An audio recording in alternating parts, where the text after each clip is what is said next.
Hey everybody, Devin here with wagonwell.com, and so this is the 30th day of the 30-day video challenge, and wanted to, I usually like giving things, well thought out.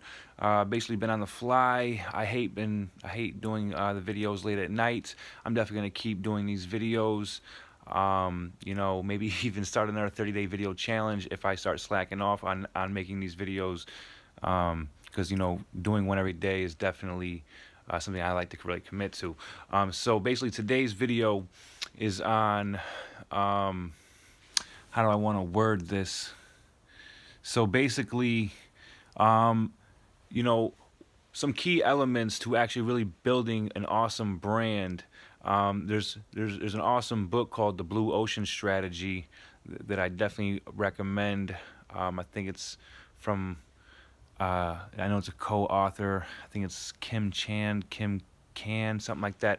I definitely butcher names and authors sometimes. But The Blue Ocean Strategy is a freaking awesome book. Marketers all, everywhere are talking about the Blue Ocean Strategy. And basically what this means is to really, carve out your own niche within a sub-market, basically. So, basically, you're going to have a market, then there's going to be a sub-market.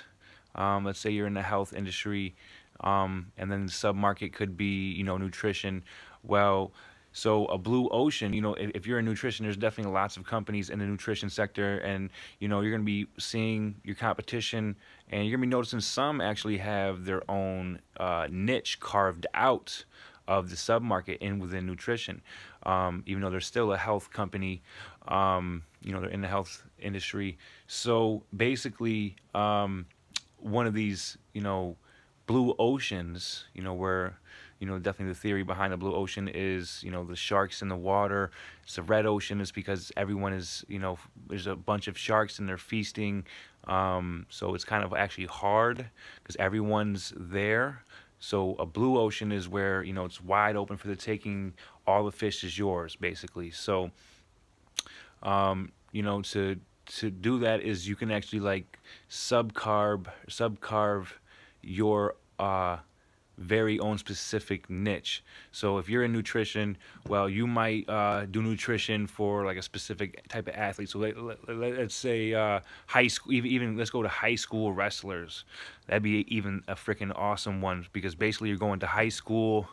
That's like a demographic, and then you have wrestling, which is even a very specific interest already. You could have went soccer, or you could have went football. So these are ways to actually to carve out even more sub market niche, to really separate yourself as different and unique.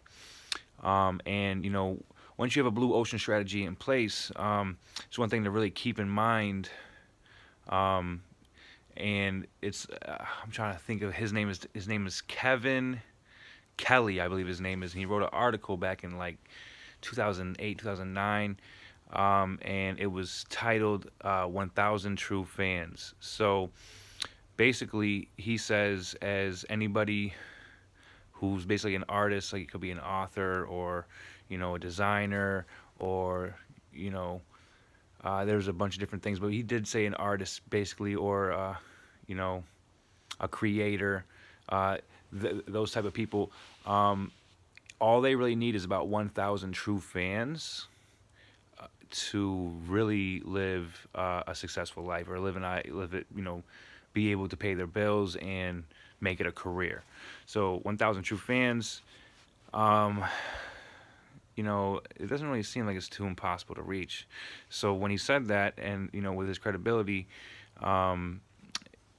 it was looked at as really serious, and it's been a benchmark people have been talking about since, 1,000 true fans. So whatever your sub niche is, you're basically becoming an expert in this sub niche. You know what I mean? You want to be the go-to guy, the go-to person, brand, for that very specific sub market, sub niche market type. So, keep that in mind, that you're going to need to provide value to this specific type of audience, and you need only 1,000 true fans, the guys that are, that really are ride or die for you. Like, they really respect everything you're doing.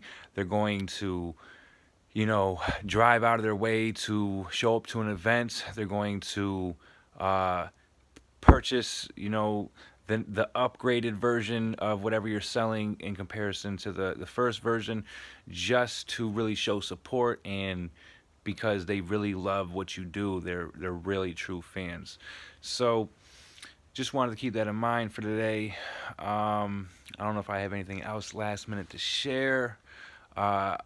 You guys been watching since this is the last day. I don't know if I'm gonna take a day off. I definitely actually, I don't know if I will take a day off, but so one thing, you guys have definitely been seeing, if you've been watching the videos, that I need to supplement my income to even more so now, because now I need to rent a building to start distributing this farm fresh food. So I have been just looking around, and this ties into some of my other videos, like with the imposter syndrome, and maybe a couple other ones. But I was just looking around at some other different sorry about these notifications, hopefully I'll mess up the video. I was looking at other agencies, because I'm offering some freelance marketing services, and I'm very familiar with it, as I've been doing it for quite a while. And I was just looking at other agencies and what they're offering, what they're doing, what their specific blue ocean strategy may be. And I found a couple interesting ones, and I was kind of applying them to myself. In fact, one actually has a mastermind, and I actually was invited to it. It's actually about $4,500 to join. I'm not going to join, even though it was a hard sell, close definitely on me, because it's an ideal fit for someone like me. And I actually do believe that they are qualified, in this group. I actually know the guy that started this group years ago, and I've actually been watching his journey. So, and he even knows me. He actually chimed in, and this is how I even was, invited to apply for this mastermind, because I'm pretty sure he knows who I am. Like, I was around back, a couple years ago when he was first starting his group. So, and we both have, last names with the V. So maybe, and I'm always engaging in the group, so I feel like people definitely get to know who I am. So anyway, so what I learned from, not just, I don't know, I can't say it's funnel hacking, even though it almost basically is at its rawest form. Funnel hacking, if you know what that is, maybe I can save it for another video. But yeah, I was looking at what these other services are being offered by other agencies, and it really gave me ideas of what I can do myself, what parts I want to take from me, what parts I want to leave out. And I can even look closer at what they're doing and how they're doing it. But another thing that was really tied into this was this mastermind thing. So being a part of a group of people that actually, are really involved with doing what you want to do. And the way I've been explaining it lately is, it's kind of like a job, or, I really envision like a sales call job, like a call center job, where you're going to have your supervisor that's, and maybe even a little bit someone higher than him. He's training you. He might even be going over some of your calls and pointing out to you what you don't do, what you're doing wrong. Excuse me. But, you can also, that's your first point of contact of speaking with these people, but that's more of the formal matter. When you go make friends with someone it's working, doing the same thing that you're doing, but they're like kick ass, like they're, you guys both take your job seriously, and you're really asking them like, I've always have a problem with this, overcoming this rejection, and, and he's just offer some advice, help you to get into a certain mind state, or, come back with a, something to overcome that. Basically, that's just that's what the mastermind's for. Because if you've been in a work environment of this situation, that this is how you learn. You're going to be getting feedback, and you're eventually going to be getting better through practice. And that's kind of what the mastermind's for. So if you're kind of new to this mastermind tactic, um, it's based like a football team, like someone you practice with. You know what I mean? Uh, Another analogy that I've heard about it is it's almost like uh, who was the perfect one was Da Vinci.